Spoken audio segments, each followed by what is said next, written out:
আমাদের জলসা কমিটির ঈদ মোবারক প্রত্যেকেই শুভেচ্ছা জানাই।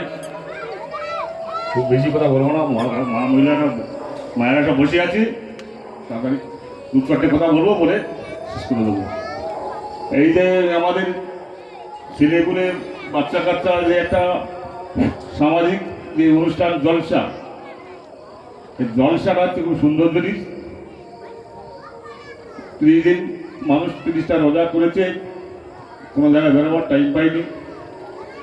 তারা আল্লাহ আরাধনা করেছে, করার পরে আমাদের যেটা ঈদ মিলন বলা হয়, মিলন মিলন মানে ভ্রাতৃত্ব বজায় রাখা,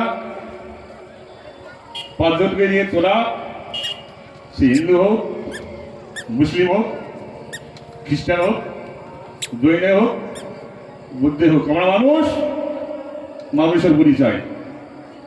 এইটা আমাদের কর্তব্য, কর্তব্যহীন হওয়া যাবে না। কিছু কিছু মানুষ আছে,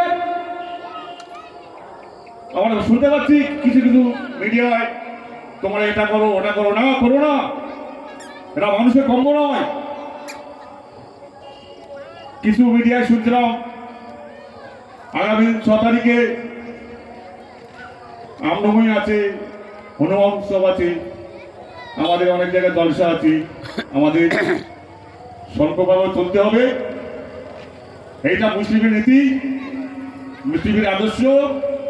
মোহাম্মদ সাল্লাল্লাহু আলাইহি ওয়াসাল্লাম আমাদের রাস্তা দেখিয়েছে, সেই রাস্তা আমাদের অনুসরণ করে চলতে হবে।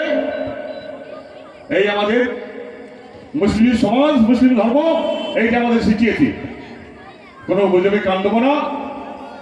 আগামী দিন আমাদের জলসা আছে, সবাইকে দাওয়াত করছি, আলহামদুলিল্লাহ সবাই কবুল করবেন। এই বলে আমার সংক্ষেপ বক্তব্য শেষ করলাম।